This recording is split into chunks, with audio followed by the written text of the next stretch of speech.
Hello, ladies and gents. Welcome to episode 25 of the Deu Awuok Show, where it is my job to interview professional and collegiate soccer players about their life journeys around the beautiful game. On this episode, I speak with Kelsey Fuller, a current player at Southeastern Louisiana University. Amongst other things, we talked about her experience playing varsity soccer as an eighth grader, where she went on to win Section 5 Player of the Year, as well as All State awards. Her college recruiting and experience at that level, as well as winning an All American award at GCC. I thoroughly enjoyed this conversation, and I hope you do too. Kelsey, welcome to the show. Thanks for joining me. Thank you. Thank you so much for having me. I'm excited for this conversation. You have a pretty unique story in how you got to where you are today, right? So, coming out of high school, you committed to play D1 soccer at Canisius. You then left Canisius, went the JUCO route, played a year at GCC before moving over to SLU. I want to dig into that story, learn more about your thought process as you made those decisions. But before we get there, let's start with some introductions. So tell us your full name, where you're from, and an interesting fact about you. My name is Kelsey Fuller. I'm from Buffalo, New York, and an interesting fact about me is that I've been playing soccer since I was 4 years old. That's awesome. Who got you involved with soccer? So actually, both of my parents were there for like the start of it. My dad was my first coach, and my mom coached me ever since I started getting serious about it. But my mom actually played soccer in college at Eastern Illinois, so I ended up, she was very influential and the reason why me and my siblings took it seriously. That's awesome. I saw that you played not only soccer, but varsity basketball and varsity softball. How was that experience, and how were you able to balance all those sports? Um, it was actually it came pretty natural for me because I come from a big family. I was so used to like going to my older sister's sports stuff. So it was just, and my parents really encouraged us to play multiple different sports, not just focus on one, um, to Hmm. kind of make us more well rounded. So yeah, I loved basketball. I actually loved basketball more than soccer. I just was better at soccer. So yeah. Wow. What position did you play in basketball? I played all of them. I played point guard in high school, but then I also played AAU, and, my coach would make us all play every single position, so Wow, that's incredible. I guess back to soccer, you were a 5-year varsity starter, which meant that you were playing varsity soccer as an eighth grader, and playing against girls that were seniors, and I think you were what 13 or 14 years old at that age. How was that experience for you? And did your parents have any concern with you playing with girls that were so much older than you? Um, so as for my parents, they always pushed me to play with the older girls because my sister was 2 years older than me, so I'd always played with her, played up on her teams and stuff. So I think they were more looking forward to me playing against older competition just to make me better. Um, at the time, I hadn't hit puberty yet, so I was tiny in 8th grade, so I would say that was probably the biggest struggle is that I just wasn't physically, like, strong. Um, but playing with the girls that I played with in high school, they were all, a bunch of them played premier, like, it was a good group of girls, so and I had played with them ever since I was young, all the way up until I was obviously graduated, so, yeah, it was just a really good group of girls to, like, make me grow and really hone my skills as a player.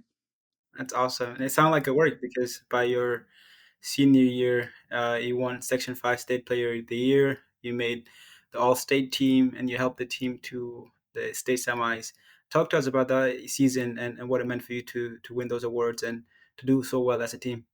Yeah, it was super exciting. I was sad that we actually didn't go farther because that last game that we played, definitely, like we definitely owned the game and should have won, but, um, it was super nice to play alongside of girls that I played with ever since we were in, like, 2nd and 3rd grade, so that team was, like, really Mhm. special to me.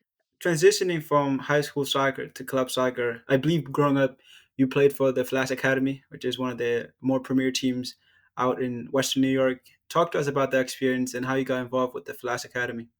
Yeah, so I played for the Rochester Rhinos when I started in, like, 5th or 6th grade, and I'd always played club soccer, but the premier soccer I started then. I took a bit of a break and then started again when I was in, I think, ninth grade. I joined Empire because I was living in out towards Rochester more at the time, so it was just closer for me to drive to Rochester to play for Empire. And then when I kind of realized that the Flash was kind of starting to send girls to the bigger schools and they were help getting more exposure than Empire was, is when I decided to make the switch. But I only got to play and really I got to play in games and stuff, but it was COVID, so my senior year we ended up not even being able to really compete in any tournaments. I think we played in maybe two. One of them might have been a showcase, but yeah, so I didn't really get to like play with them a ton, but the practices and stuff were really like good. I feel like they really helped develop my skill quite a bit. And I had been training with my trainer who used to be a professional coach over in Germany. I have been playing with him since probably my eighth Hmm. grade year all the way up until my senior year. So That's awesome. Uh, you committed to play D1 soccer out of high school at Canisius University. Talk to us about your decision to commit there and what that recruiting process looked like for you. yeah, so I had met, I think it was Todd Clark at the time. He was the coach there, and I went to their ID camp, and that's when I initially met them, him and Ryan. And I really liked the school. Like it was close enough to home. I didn't like at the time. I didn't want to go super far away from home, but I didn't want to stay and play at the JUCO that I went to. So I had met with Todd, and they really liked the way that I played and thought that I would be helpful to the team. So I ended up committing there.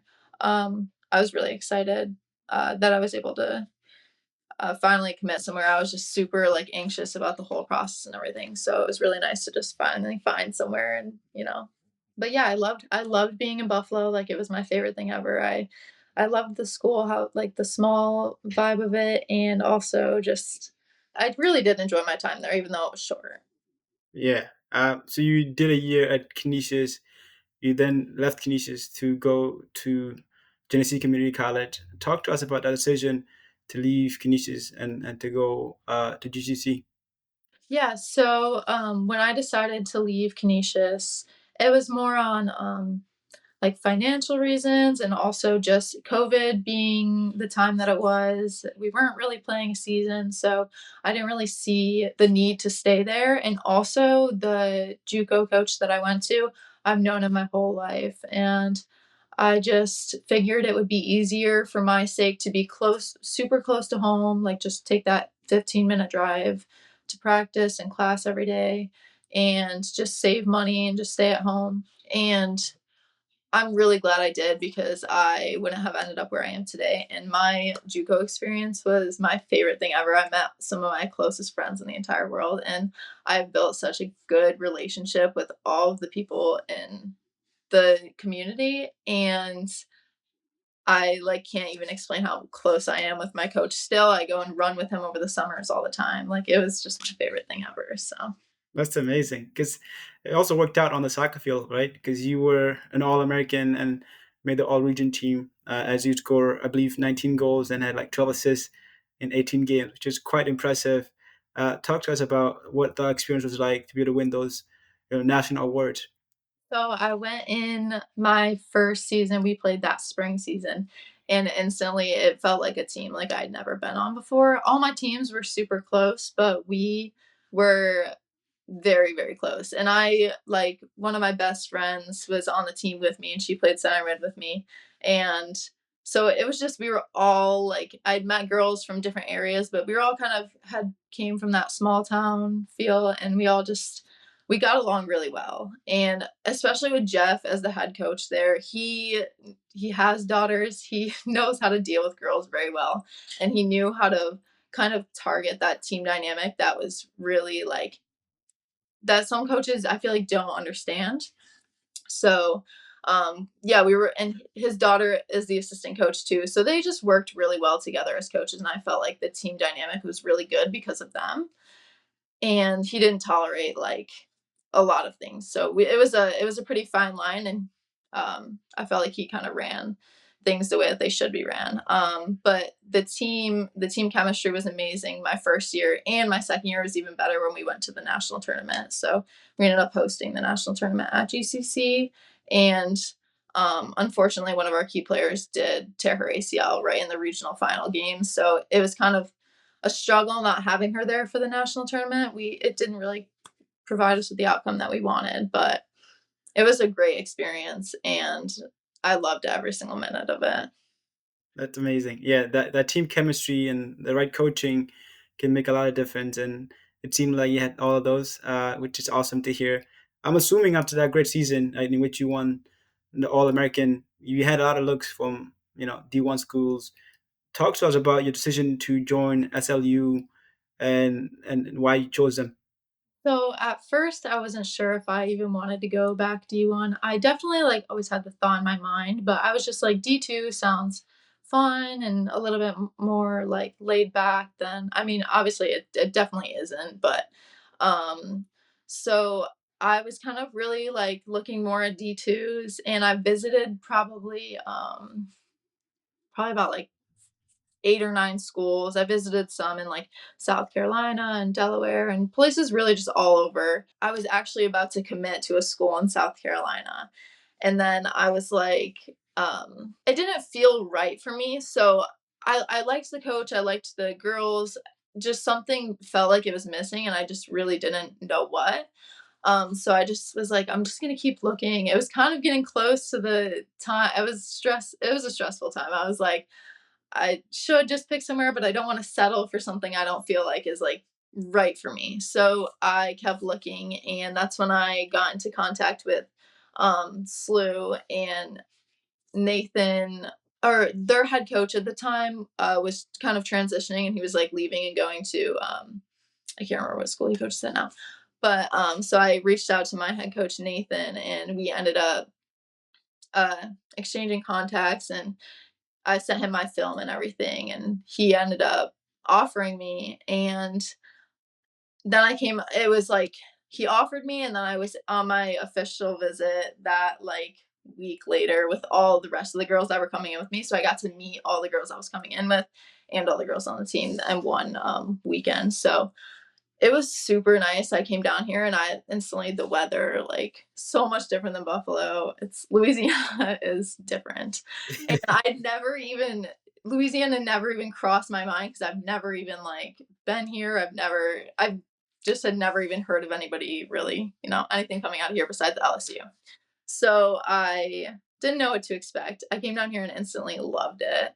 Um, it's just a different culture that I have never experienced before, and I don't think a lot of people will understand that unless they visit here. So I ended up loving the team. The girls on my team are amazing. They're all, that southern hospitality is real. It is real. Like, everyone is so sweet, and the team chemistry seemed really good. They had actually just came off of a conference win like the year before. So I was super excited to join like a team that seemed like they, were doing well in their conference, and the coaches gave me that same vibe that my JUCO coach Jeff had. They were very personable, very goofy. They were younger, kind of just fun, and I really like them. Yeah. So That's amazing. Well, how has your adjustment to the D1 college soccer been like for you? How have you found that adjustment? Because I know sometimes for players it can be tough, right? The speed of play, the physicality, all those things, it tend to be harder at that level. How has that adjustment been like for you? It was definitely that pace, the pace of play was probably, I would say, the hardest thing for me, just because at JUCO I was so used to playing against girls, obviously, that weren't the same level as the girls I was playing against now. So it was really, I would say that was probably the biggest thing, was just my speed of play. It just needed to be a little bit quicker. The physicality, um, it wasn't super tough for me, just because I feel like I'm kind of like stronger as it is coming out of my JUCO. Is the girls were obviously more physical than the girls I was playing against, but I felt like I was able to hold my own just because I'm kind of like a taller and bigger like build.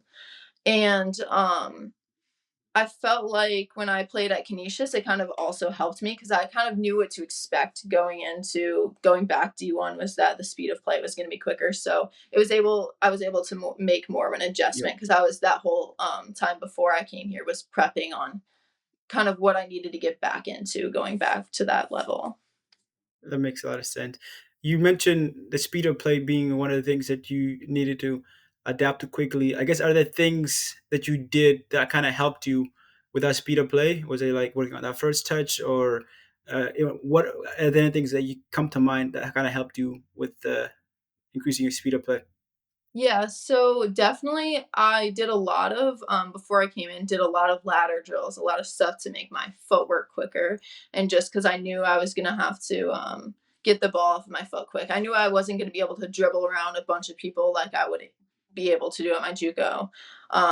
Especially because speed isn't one of my like most strong suits. I know I'm a hold the ball up type of player. I'm a quick 1-2 type of player. So I definitely was just honing my skills more to what I was good at and trying to make what I was good at better and faster than really focusing on things like I'm not going to be taking somebody on like down the entire line, like beating them on a sprint. So I kind of just focused on what I was already good at and trying to make that better and make myself quicker in those areas. So definitely a lot of footwork drills, a lot of cone drills, stuff like that.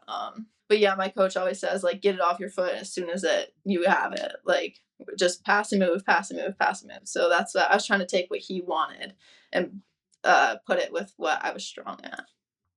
Awesome. As you look back and reflect on your soccer career so far, what would you say has been the highlight? Oh, probably it wasn't even an in season game. It was a spring season game. We beat LSU, and that was like the coolest thing ever. Wow, that's pretty cool. On the flip side, what would you say has been the low light? Probably, well, at first I thought leaving Canisius was the end of the world. I thought that was so sad and horrible, but it ended up turning into something great. So that and also probably losing the national tournament at my JUCO when we had a PK shootout, and then also losing conference last year in a PK shootout. So yeah. Tough way to lose games. Last question for you on this segment of the podcast. What advice do you have for young soccer players out there? I would say just keep pushing forward even when you think that it might not work out the way that you want it to. Like obviously it wasn't ideal for me to leave Canisius and go to a JUCO and then transfer again and again. But um things always happen for a reason and don't settle for a school that you don't feel like is the perfect fit for you or you don't just go somewhere that you really enjoy the team, the culture, the coaches, and don't be afraid to step outside of your comfort zone because that's the best thing you can do for yourself. Awesome. That's really good advice there. We're gonna switch to the last segment of this podcast, which I call the rapid fire segment, where I ask my guests these similar type questions. For the first question, who's your favorite player? It's tough. That is really tough. Probably Sydney LaRue. Okay, start one, bench one, and sell one. Alex Morgan, Mia Hamm, Ambi Wabak. Ooh. All right. I'm gonna start Abby Wambach because she's from Rochester. So like, you know, that love for her. 585. Oh, Mia Hamm. I did love Mia Hamm growing up, so that's tough. Ooh, I'm a bench Mia Hamm and sell Alex Morgan. Okay, selling Alex Morgan. Would you rather score or assist? Honestly, I don't know. I like to do both. I would probably say I would probably score. I'd rather score. Rather score. Okay. Hot soccer take. I'd rather do a small, like on a free kick. I would rather have just a small ball quick and off to the side and just get it going again rather than a free kick. Okay, interesting take. That's all I have in terms of questions. I've really enjoyed this conversation, and I'm sure our viewers, especially the young soccer players out there, are going to appreciate and take some insight from this. For those that want to follow your journey and continue to watch you play, where can they find you? My social media. I mean, I don't have much time left, so my social media probably, and just looking up our schedule on the SLU website. Amazing. Thanks again for taking the time on your day to come on the pod. Really enjoyed this conversation and best of luck with the season.